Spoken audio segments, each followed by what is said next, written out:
Hola a todos, buenos días, gracias por estar acá. Eh, Vamos a estar iniciando nuestra charla. La charla va a estar siendo grabada, ya está siendo grabada, entonces quiero avisarles a todos y por favor que en el chat o en las reacciones de abajo de la pantalla me den autorización para la grabación. Gracias.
Buenos días a todos, muchas gracias por estar acá.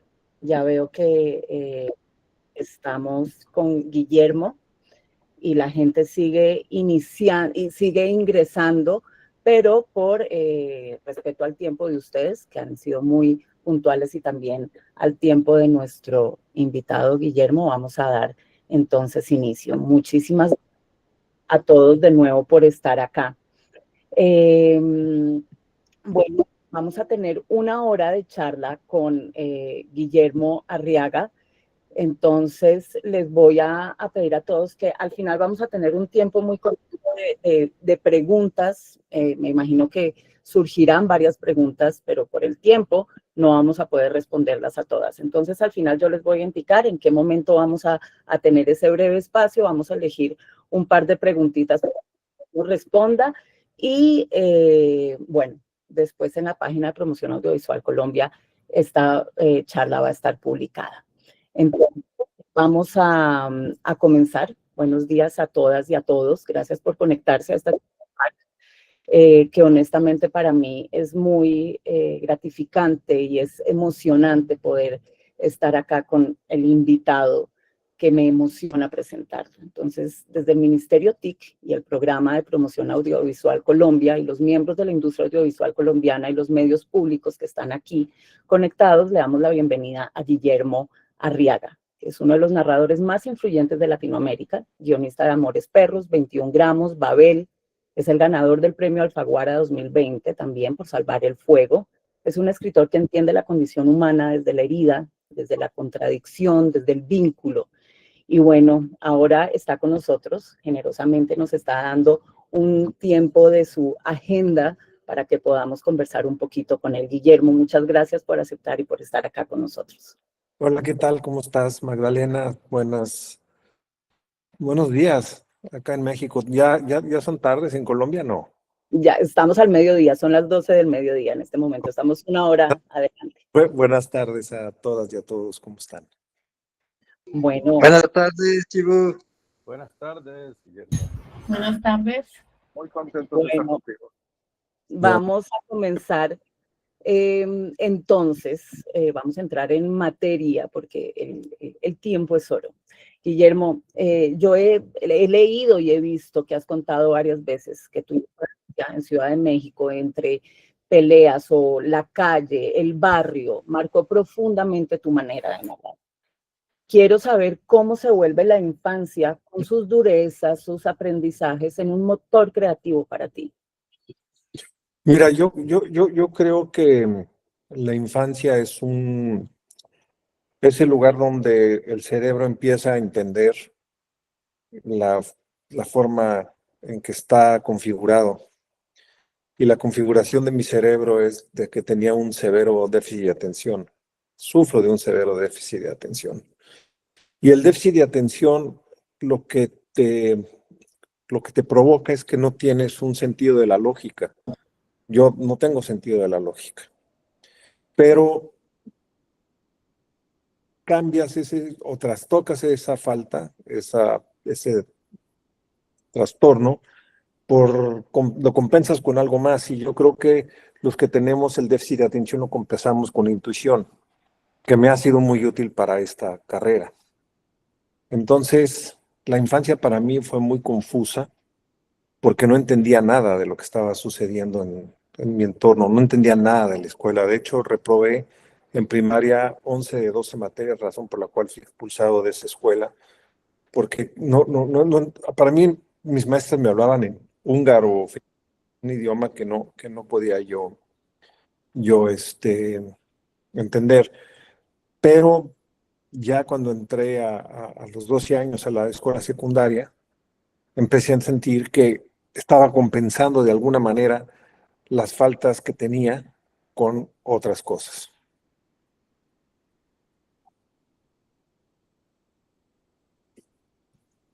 No te escucho, creo que tienes apagado tu micrófono. Discúlpame, sí, señor. Tú no empezaste a escribir desde niño, sino un poco más tarde. ¿En qué momento sentiste que escribir era inevitable? ¿Qué cambió en ti que tú dijiste, ok, tengo que empezar a escribir?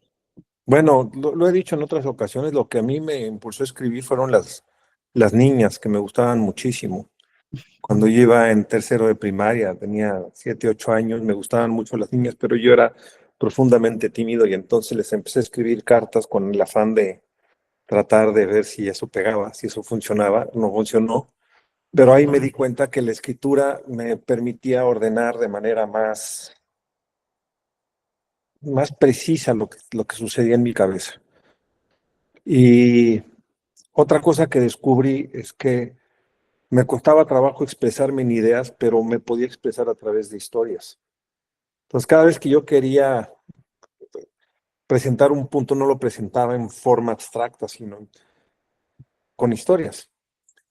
Y ya a los 11 años, 10 años, ya empezaba yo a sentir que quería ser escritor. Empezaba a escribir diarios, a los 14 empecé a escribir una obra de teatro. Y ya a los 18 años ya empecé a cobrar por escribir.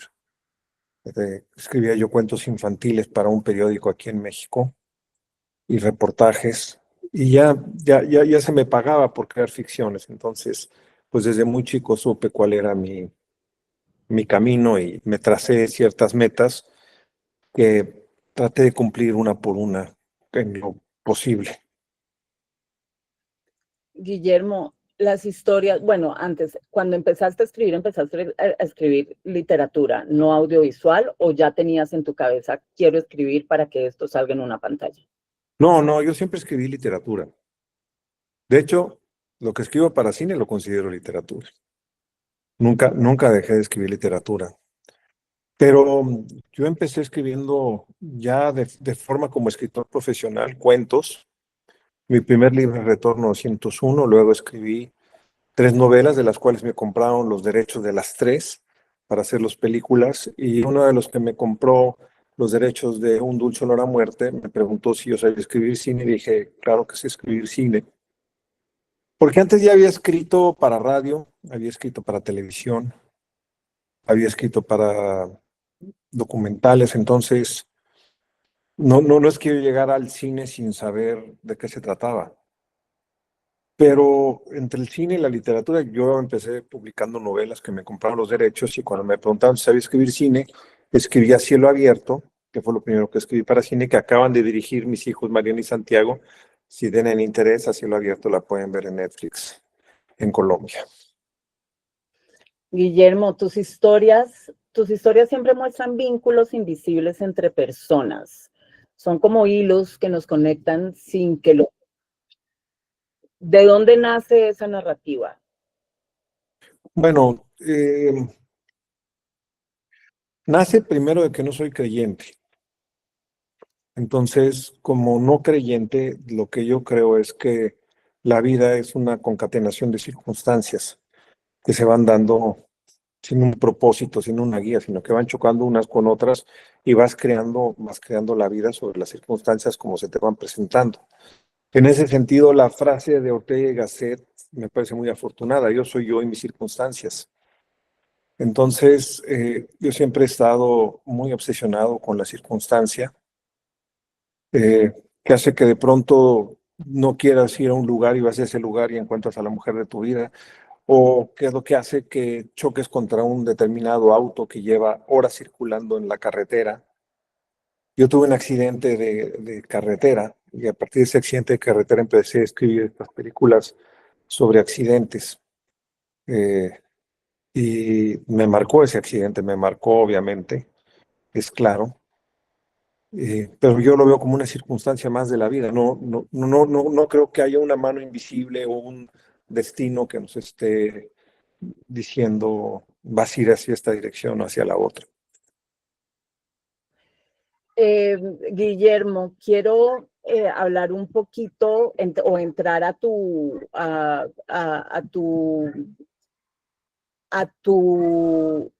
tu forma, digamos, ¿cómo escribes un guión? La técnica o la intuición. Tu escritura transita, como ya lo acabas de decir, entre la literatura y el cine. ¿Cuál es la diferencia más profunda entre escribir cine y escribir literatura? Te digo que para mí los dos son literatura. Entonces yo me aproximo a los dos como si fuera el mismo trabajo. Tengo la misma obsesión por el lenguaje en una película como lo tengo por una novela. Lo mismo, la misma economía de recursos o las mismas estructuras. De hecho, cuando alguien me pregunta qué tanto de cine tienen mis libros, yo digo nada. En cambio, mis películas sí tienen mucho de mis libros. O sea, tengo una aproximación literaria a lo que he escrito en cine, y creo que, o espero que se note. Lo que yo creo que hace diferente una de la otra es el punto de vista. La novela siempre va a ser una primera persona, aunque le estés contando en un narrador omnisciente. Una tercera persona siempre va a ser una primera persona, porque estás entrando dentro de las emociones y los pensamientos de los personajes. Y el cine, aunque estés usando una voz fuera de cuadro que está narrando, siempre va a ser una tercera persona. Entonces, para mí eso es lo que decía si es una película o una novela. Amores Perros y 21 gramos fueron novelas fallidas. Llegué a la página 30 más o menos de cada una de ellas. De hecho, a Alejandro González Iñárritu le regalé el manuscrito de 21 gramos, de la novela que había escrito ya de 21 gramos. Y eh, El hombre, que es la nueva novela que acabo de publicar, hice varias escenas, intenté hacerlo película durante muchos años y nunca prosperó como película. ¿Y por qué una sí y otra no? El hombre porque necesitaba interiorización y cuando necesitas ir hacia el interior de los personajes, requieres de la novela. Por eso no pude haberlo hecho película. Y Amores Perros, ¿por qué no pudo ser novela y sí película? Porque me di cuenta que la brutalidad de las peleas de perros o la brutalidad del accidente tenía que ser vista, que iba a ser muy difícil narrar esa brutalidad. Entonces, creo que era mejor tenerlo en imagen que en palabras. Y bueno, espero que en ambos casos haya funcionado, que Amores Perros haya funcionado como película y que El hombre haya funcionado como novela. ¿Qué te parece? Justamente se están celebrando 25 años de Amores Perros. Ahorita vamos a entrar un poquito en Amores Perros. Ahora quiero seguir como en tu mente creativa y en tu forma de construir una historia. Cuando tú tienes una idea, ¿cómo sabes que vale la pena convertirla en una historia? Para empezar, la mayor parte de las historias que tengo llevan años en mi cabeza, pero muchos años. Es difícil que yo pueda escribir algo que se me ocurra de pronto. Tiene que macerarse, tiene que añejarse. Eh, Ayer se lo decía en un podcast, decía que es como que entran en un barril a añejarse las historias y en ese barril el inconsciente lo voy alimentando con conocimientos, vivencias, etcétera, etcétera. No hago investigación per se para los libros o las películas que escribo y no las planeo, no hay nada planificado. O sea, yo no hago un argumento, ni hago lo que algunos llaman beats. No sé hacia dónde va la historia, sino que la voy descubriendo conforme la voy desarrollando. Bueno, eso me da pie a la siguiente pregunta. Eh, tus historias, entonces, en ese orden de ideas, comienza por intuición, por una disciplina, con una obsesión que tienes. Eh, ¿Cuál es el proceso creativo que manda en ti en ese momento? ¿La disciplina, la obsesión, la intuición? No, sí, primero es la intuición de que es una historia que puede valer la pena ser contada, que, repito, entra dentro del inconsciente y ahí se queda por muchos años, dándole vueltas, y de vez en cuando regresa a mí. No anoto nada, no tengo una libreta. Siempre he dicho que si la idea es buena, la voy a recordar; si es mala, se va a disipar. Entonces no apunto nada, no llevo una libreta, ni anoto nada, ni me pongo a investigar, ni hago fichas, nada. Procuro que sea la vida la que me traiga los elementos necesarios, o que la vida me sorprenda con un conocimiento que yo no sabía y que voy metiendo en el inconsciente. No los anoto. Eh, por ejemplo, ahorita me encuentro a unos 27 kilómetros de la frontera con Estados Unidos, con Texas. Aquí donde estoy hay puntas de flechas. Aquí habitaron los apaches. Eh, y aquí hubo también, hay enclaves de esclavos afroamericanos que cuando México abolió la esclavitud huyeron a México y fundaron aquí poblados. Entonces no necesité investigar al respecto, sino que estoy en el lugar donde han acontecido las cosas y he escuchado la oralidad de lo que se ha contado de esta zona durante muchos años. Desde que tengo 12 años he venido aquí a esta zona. Entonces, me parece que, que la vida me va trayendo lo que necesito para poder contarlas. Y te digo, no planeo. Algunos colegas míos, voy a hablar de tanto de novela como de cine, planean punto por punto lo que van a contar. Yo en algunas ocasiones cuando me nominaron al Oscar, cuando vas con el Oscar, te llevan con todos los nominados a dar charlas con diferentes audiencias. Y recuerdo que uno de ellos decía que la investigación lo era todo, y yo no investigo. Y yo dije que no investigaba. Obviamente el que decía que la investigación era todo era Peter Morgan, que escribió The Crown, o escribió The Queen, o escribió Nixon contra Frost, Frost versus Nixon, o escribió Rush. Él sí necesita investigar porque está escribiendo de personajes reales que lo pueden demandar si dice algo equivocado. No puedes imaginar ni ficcionar al respecto. Tienes que investigar al respecto. Hay otros que dicen que no escribas si no conoces el final. A lo que yo he dicho, si ya conoces el final, ¿para qué escribes? ¿No? A mí me gusta que la historia me vaya sorprendiendo.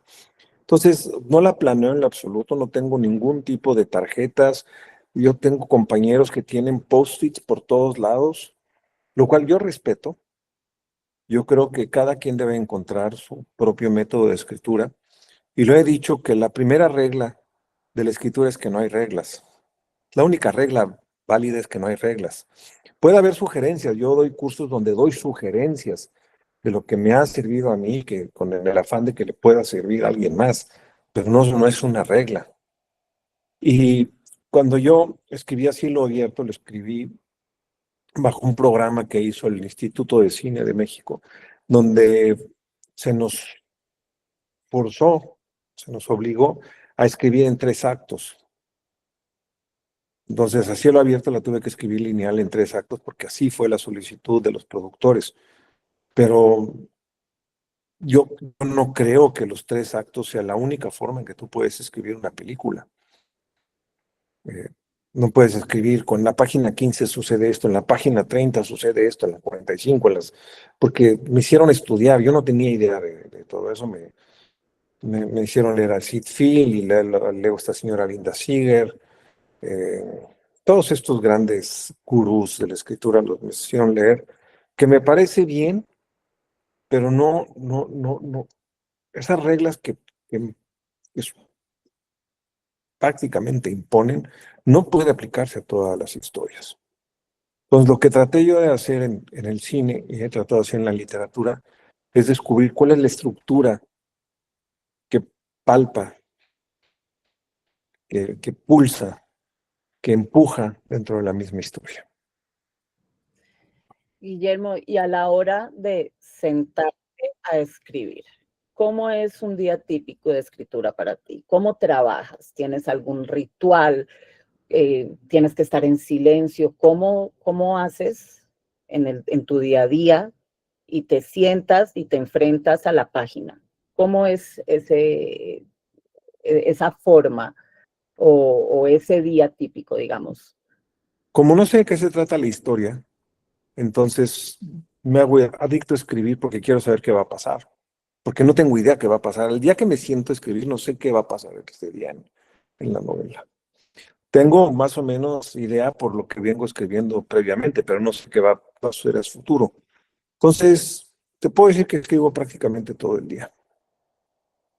Lastimosamente dejé de ir al gimnasio y de hacer ejercicio por estar sentado obsesivamente como monje escribiendo, pero te puedo decir que escribo en taxis. Cuando voy a alguna ciudad y el taxi pues está lejos, aprovecho para escribir en el taxi.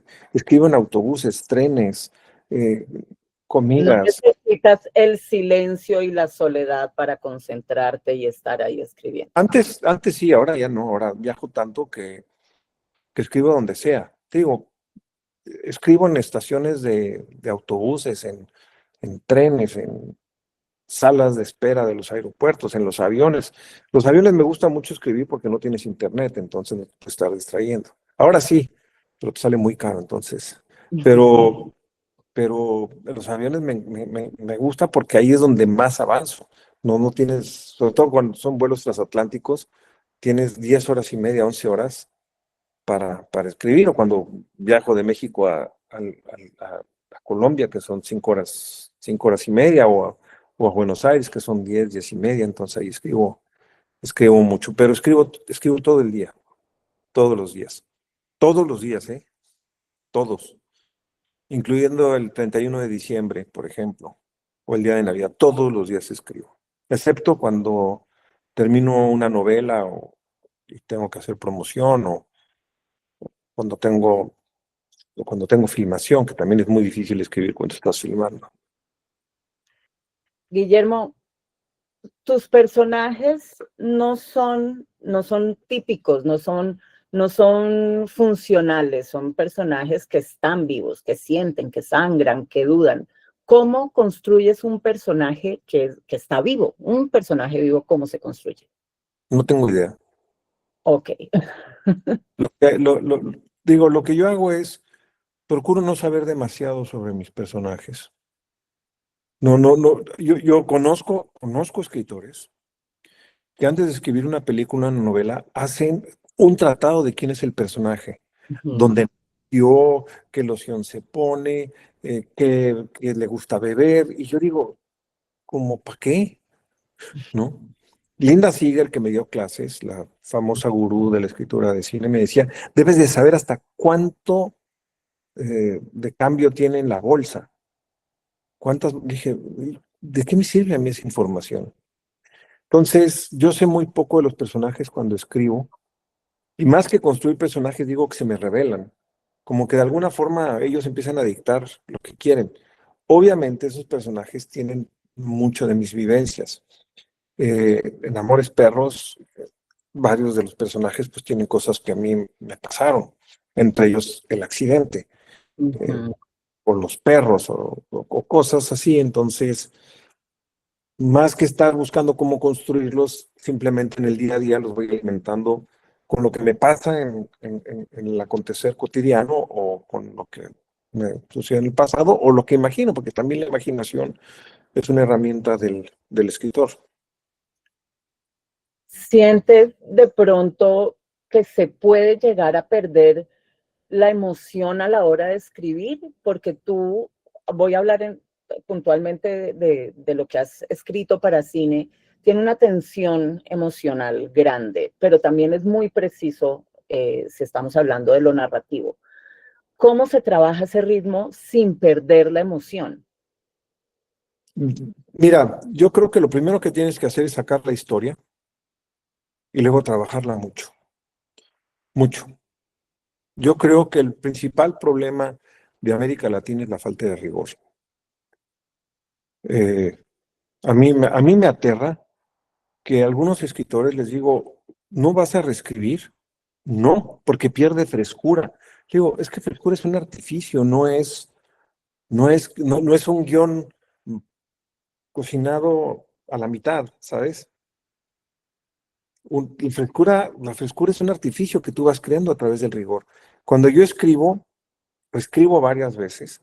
Cuando yo reescribo es, transcribo palabra por palabra y mientras lo voy haciendo voy corrigiendo.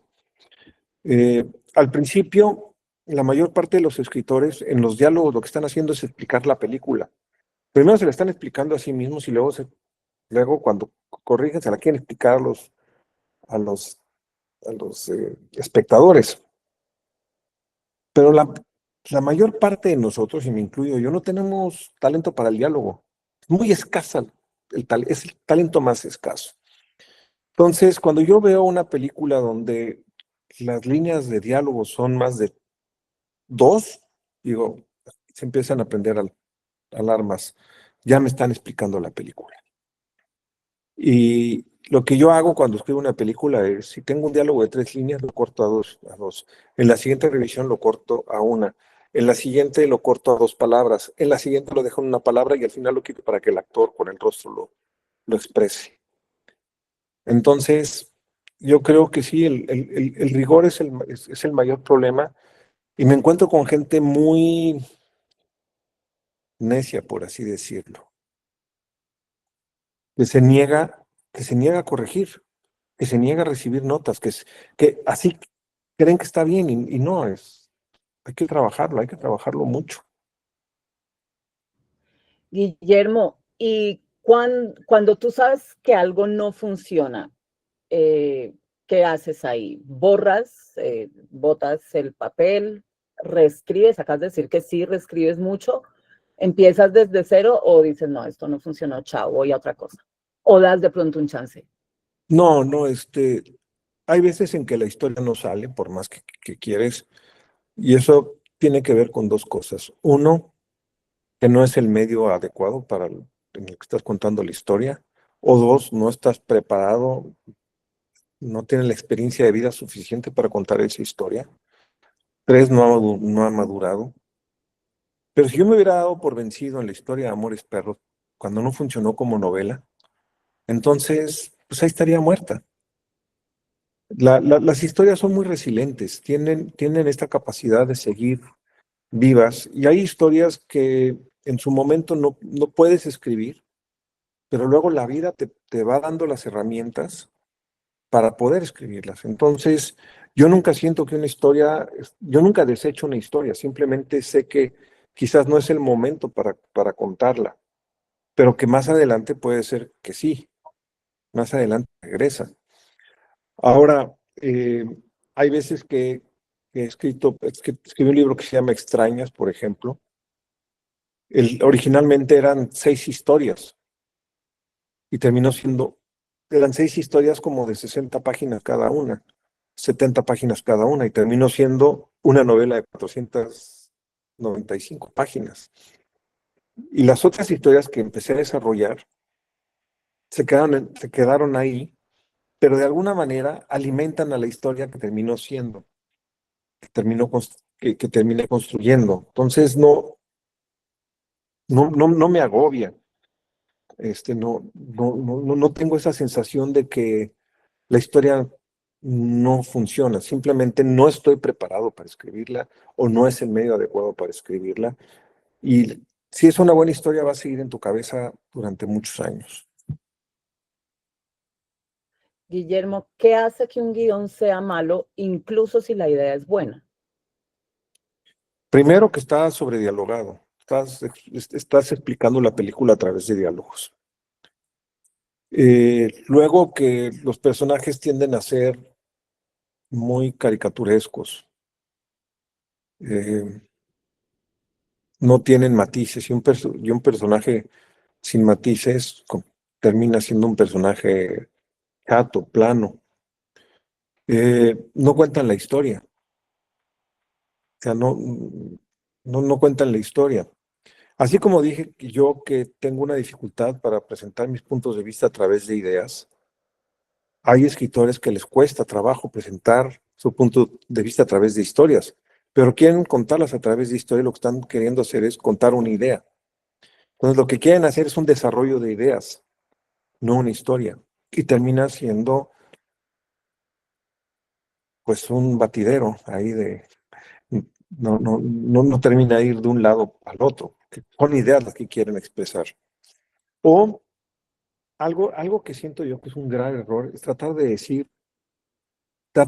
tener agenda. Cuando tienes agenda, se hace muy difícil escribir una historia, porque tú quieres hablar se convierte en algo panfletario. Y, por ejemplo, voy a hablar de García Márquez. García Márquez, que era un hombre muy de izquierda, decía que él no quería sucumbir a la tentación de presentar sus ideas de izquierda, de no meter su agenda en sus novelas. La agenda se iba a trasminar de una manera u otra, pero eh, es muy inteligente lo que hace García Márquez al no ponerle agenda a su escritura. Lo que se concentra es en contar la historia. Yo a mis alumnos les decía cuando daba clases, cuando escriban nunca traten de ser profundos. ¿En qué quieres que sea superficial? Le dije, no, ustedes cuenten la historia. Si ustedes son profundos, la historia va a ser profunda. Si ustedes son superficiales, la historia va a ser superficial. Si ustedes son políticos, la historia será política, y así. Pero tratar de escribir una historia con un propósito ideológico, por ejemplo, o con un propósito moral, peor aún, las historias terminan por derrumbarse y terminan por ser malas. Cuando uno quiere dar un mensaje, cuando estás muy obsesionado con dar un mensaje, yo creo que dejan de funcionar las historias. La historia va a tener implícito un mensaje, eso es inevitable, pero cuando lo quieres hacer con propósito, siento que la historia no termina por cuajar. Quiero hablar un poquito de Amores Perros. Como lo dije hace unos minutos, Amores Perros está cumpliendo 25 años. Y también lo dijiste tú, amor, tuviste un accidente y esa experiencia que tuviste también dio pie para crear la historia de Amores Perros. ¿Cómo fue eso? ¿Por qué es ese accidente un detonante narrativo? Porque creo que es una experiencia que no se puede desperdiciar. Siempre lo he dicho, el dolor no se puede desperdiciar, ese tipo de experiencias no se pueden desperdiciar. Yo cuando tuve el accidente iba dormido en el asiento trasero, por primera vez en mi vida sin cinturón de seguridad. Había manejado toda la noche y me tocó dormir. Dejé manejar como a las 4 de la mañana y luego manejó uno de los compañeros que iba con nosotros en el viaje y él se distrajo y íbamos en una zona muy montañosa y caímos a un barranco. Yo creo que fueron unos 8 o 10 metros de caída libre y yo desperté en medio del accidente. Y lo primero que pensé es, ya nos matamos. Lo segundo que pensé es, yo no me voy a morir. Y me hice bolita, me traté de proteger lo más posible. Y dimos una vuelta, 2 vueltas, 3 vueltas. No sabes qué tan profundo. Yo iba dormido, no tenía idea de qué estaba pasando. Yo nada más veía que se metían las ramas, es una zona muy selvática, que iban metiendo las ramas dentro del carro y había muchas piedras y se veía el tronido del metal y los vidrios. Y cuando tuvimos esa caída libre que desperté, mi cara pensamos que pegó contra una piedra, porque me explotó la nariz. Esto es una reconstrucción de esta nariz. Y todo se me fue hacia adentro, todas las astillas de hueso se me fueron hacia el cerebro. Y me operaron, fue una operación que salió bien, eh, y, y tuve amnesia. Entonces me empecé a obsesionar con qué pasó antes del accidente, qué pasó durante el accidente y qué pasó después del accidente. Y esa es la estructura de Amores Perros. De ahí viene la estructura de Amores Perros. En Amores Perros las historias paralelas nunca compiten, se alimentan entre. ¿Cómo tejes esas múltiples líneas sin que ninguna se coma a la otra? Para empezar, las desarrollo simultáneamente. Por ejemplo, en El Hombre, la novela que acabo de escribir son 6 voces. No puedo yo escribir una voz completa, terminarle luego la otra. No, voy intercambiándolas conforme las voy escribiendo. No puedo escribir una línea primero para después cortar, porque pierde toda la tensión narrativa. Y el chiste de estas historias interconectadas es que no se pierda la tensión narrativa. Y la mejor forma de perderla es escribir las líneas de forma separada. Entonces, repito, yo voy descubriendo la estructura, los personajes, de qué se trata la historia sobre la marcha. Insisto, yo no construyo, a mí se me revelan. Ahora, una vez que termino, y corrijo mucho, pero sobre todo corrijo, insisto, limpiando más que cambiar la historia, es cambiando lo que está sucediendo al interior de la historia. ¿Qué aprendiste hablando también de Amores Perros? Tanto González Iñárritu como tú eran dos jóvenes cineastas, escritores, directores. ¿Qué aprendiste con González Iñárritu que crees que ningún taller de guión pudo haberte enseñado? Mira, más que aprender, creo que es entender una, una, una, una, para mí una máxima indispensable, que es solo trabajar con gente que tenga tu mismo gusto. Y aunque Alejandro y yo pudiéramos tener visiones distintas del mundo, teníamos un mismo gusto. Y eso para mí es muy importante. Tuviéramos el mismo gusto. Tenemos los dos la misma pasión por el rigor.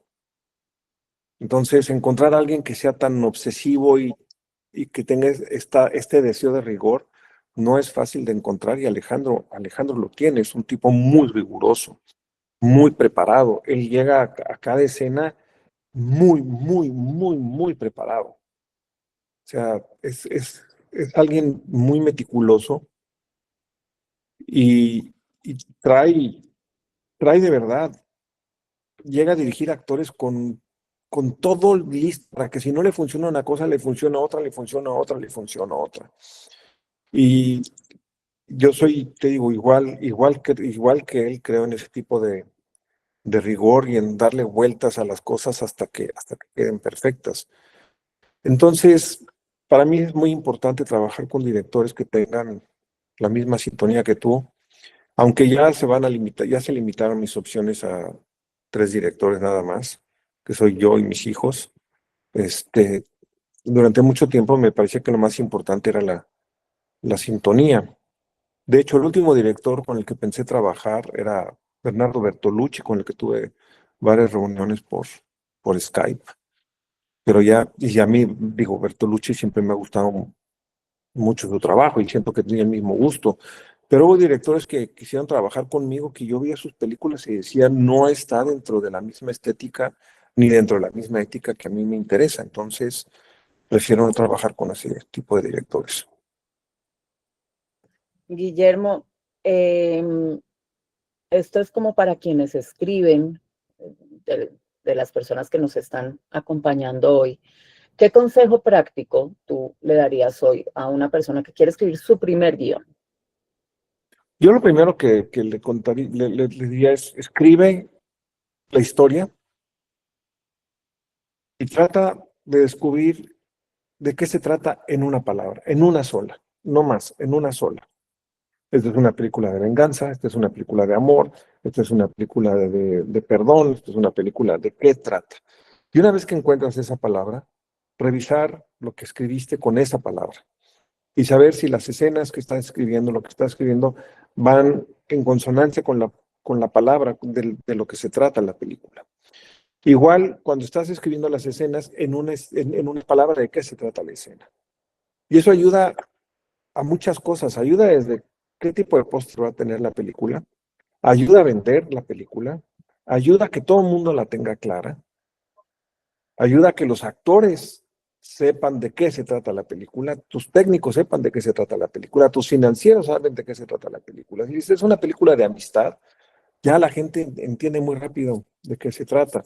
Y luego cuando tú en una escena sabes de qué se trata esa escena, ya el director puede decirle al actor, esta es una escena de compasión, esta es una escena de rebelión, esta es una escena de esto, y ya tienes un ambiente en la escena que te permite desarrollarla con más facilidad.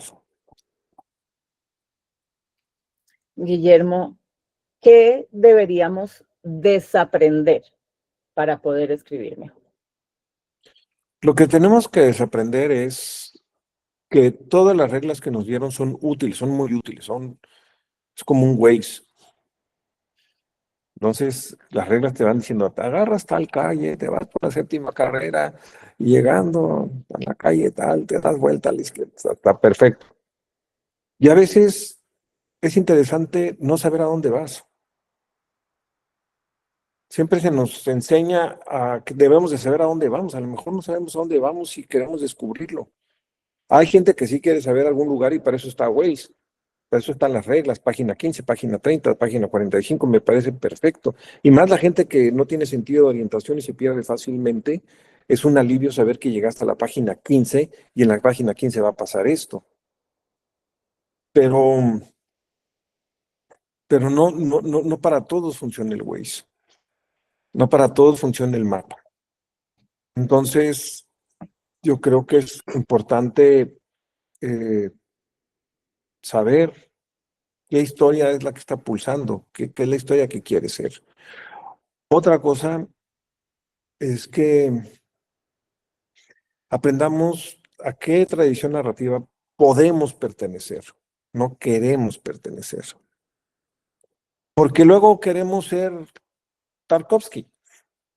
La mayor parte de los estudiantes de cine quieren ser Tarkovsky. No sé por qué sigue a la fecha, desde que yo daba clases, a la fecha todos quieren ser Tarkovsky. Antes, en mi generación querían ser Bergman, ahora quieren ser Tarkovsky. No siempre se puede. O sea, hay que saber si puedes pertenecer a esa tradición contemplativa, poética que tiene Tarkovsky o no. Yo no puedo pertenecer a esa tradición. Entonces, ya no me angustia pertenecer o no a esa tradición. Saber si realmente tienes el talento para escribir diálogos, que yo creo que no. La mayor parte de nosotros no tenemos talento para diálogo. Yo tuve la fortuna de convivir mucho con Tarantino. Le decía a Quentin, ¿qué daño le has hecho al cine mundial, cabrón? Porque tú tienes un talento que nadie tiene y todo el mundo te quiere imitar y no pueden, ¿no?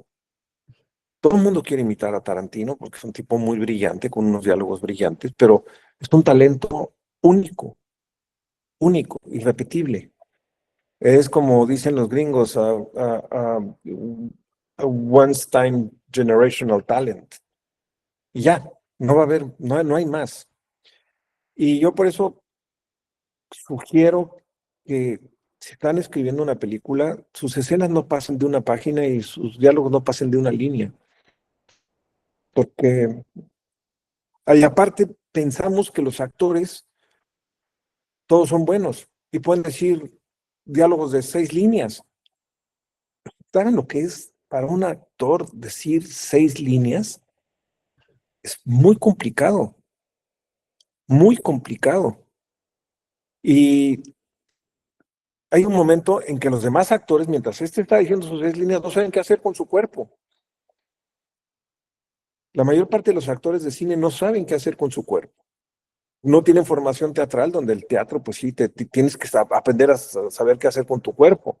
Pues yo he conocido a grandes estrellas de cine, no voy a decir sus nombres, ganadores de Oscar, que pasando un minuto ya no saben qué hacer. Voltean como diciendo, ¿no vas a cortar? Piden el corte volteando.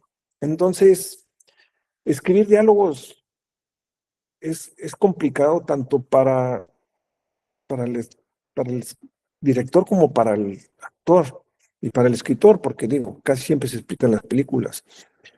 Y la mayor parte de los actores no pueden con diálogos largos. No pueden porque requiere, requiere mucho, una entrega compleja, complicada. Cualquiera que esté aquí, que sea actriz o actor, sabe a qué me estoy refiriendo, ¿no?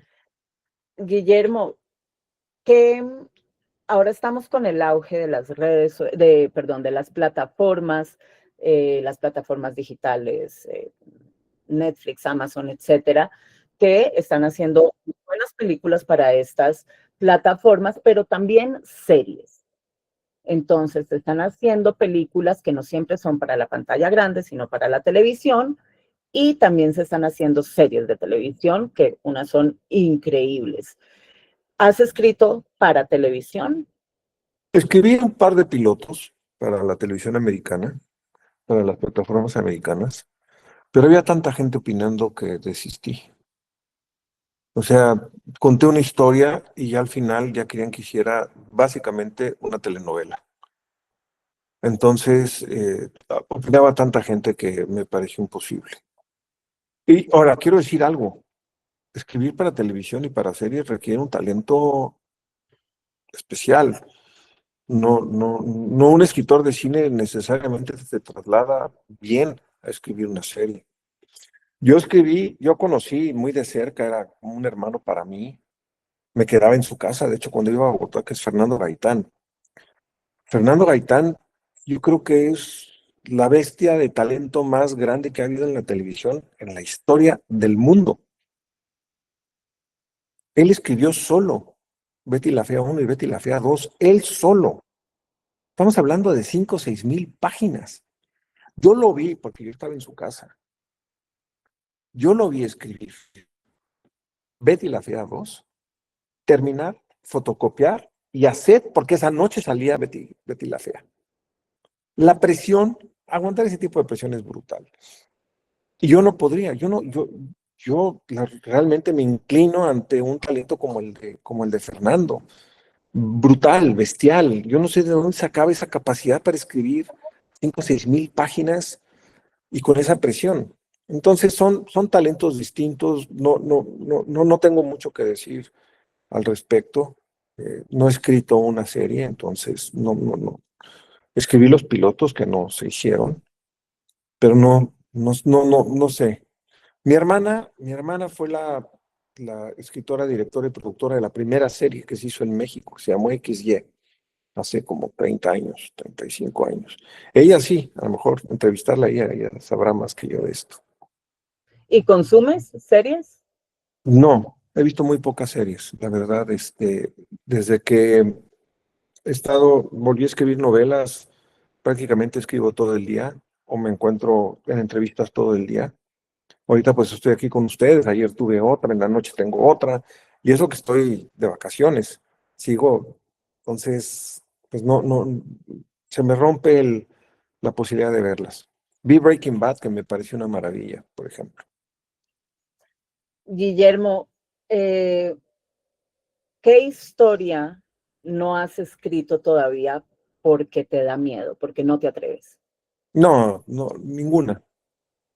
Yo escribo todas. Escribí una que mi familia me convenció de no publicarla, porque iba a dar la idea a los malandros. Todavía ahorita no ha habido algo no se ha hecho algo tan terrorífico como lo que escribí, pero no me gustaría que de pronto apareciera algo como lo que escribo y me pesaría, la verdad.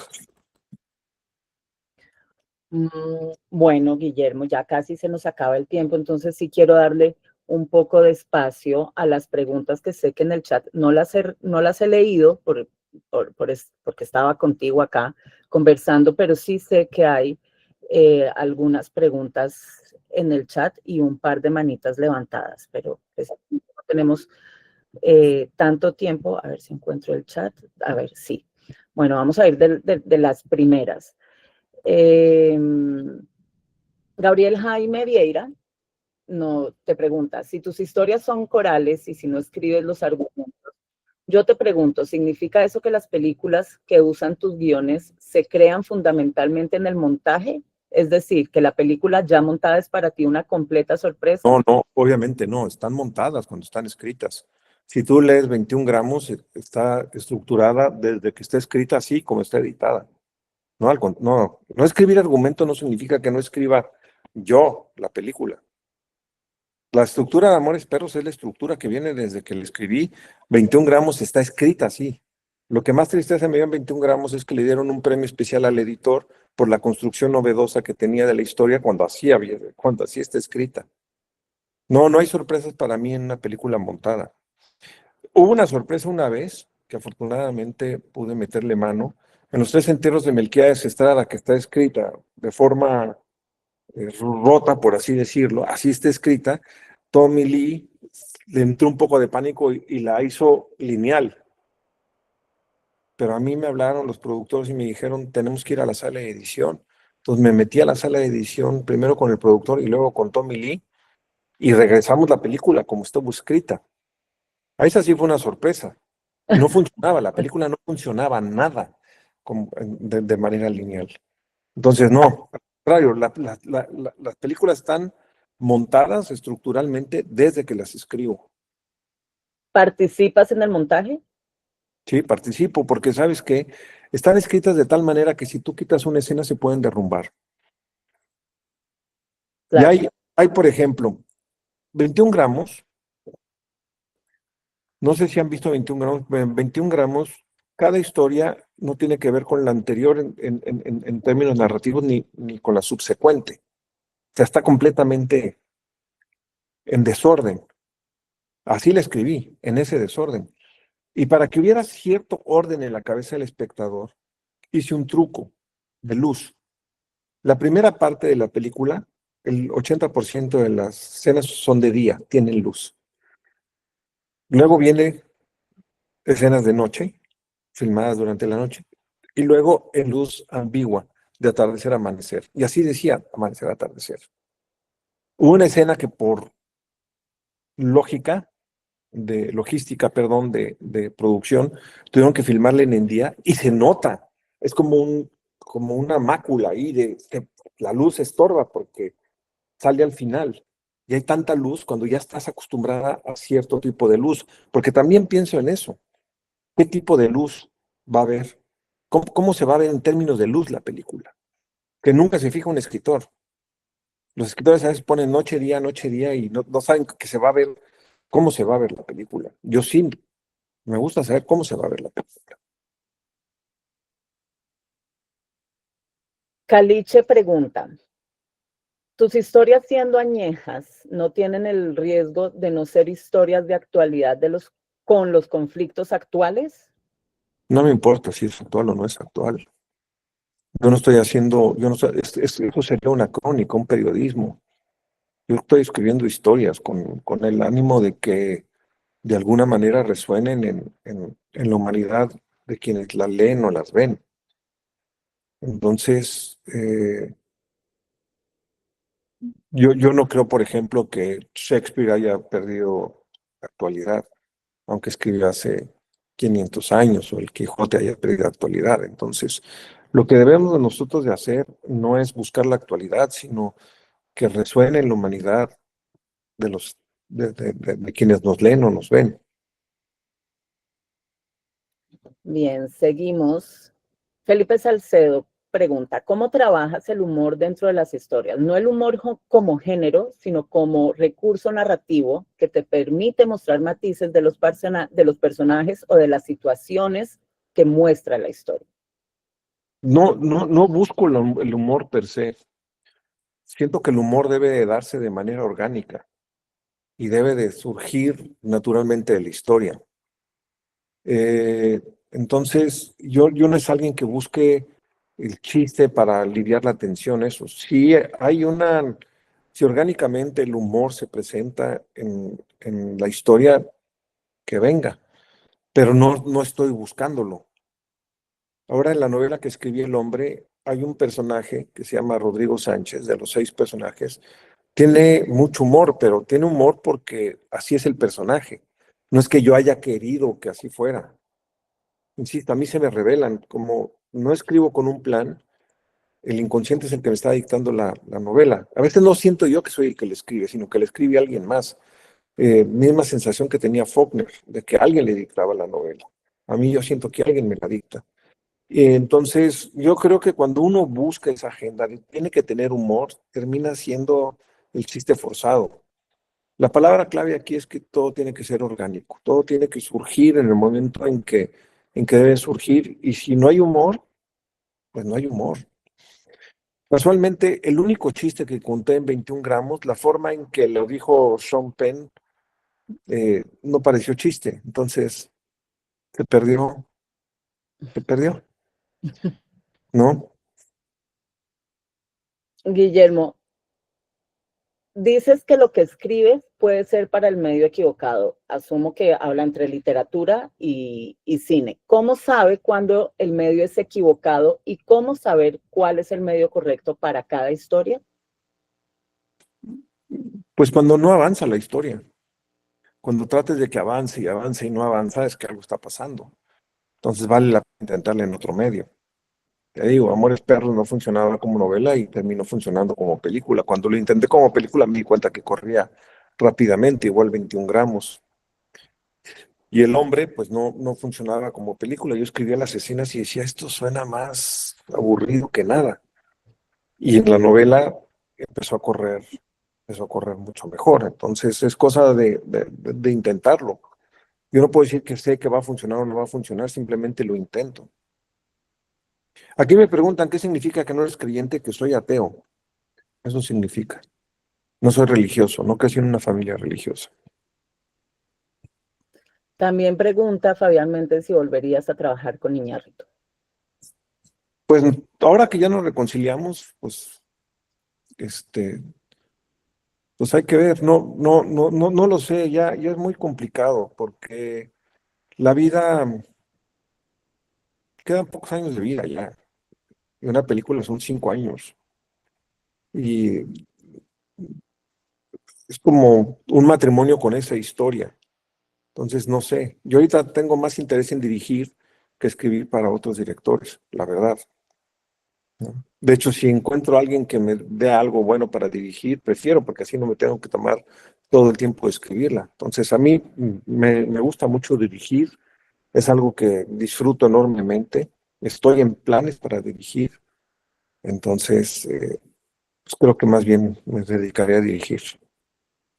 Hace un par de años que nosotros nos vimos cuando estabas presentando aquí en la Feria del Libro Hombre en Llamas, si no estoy mal.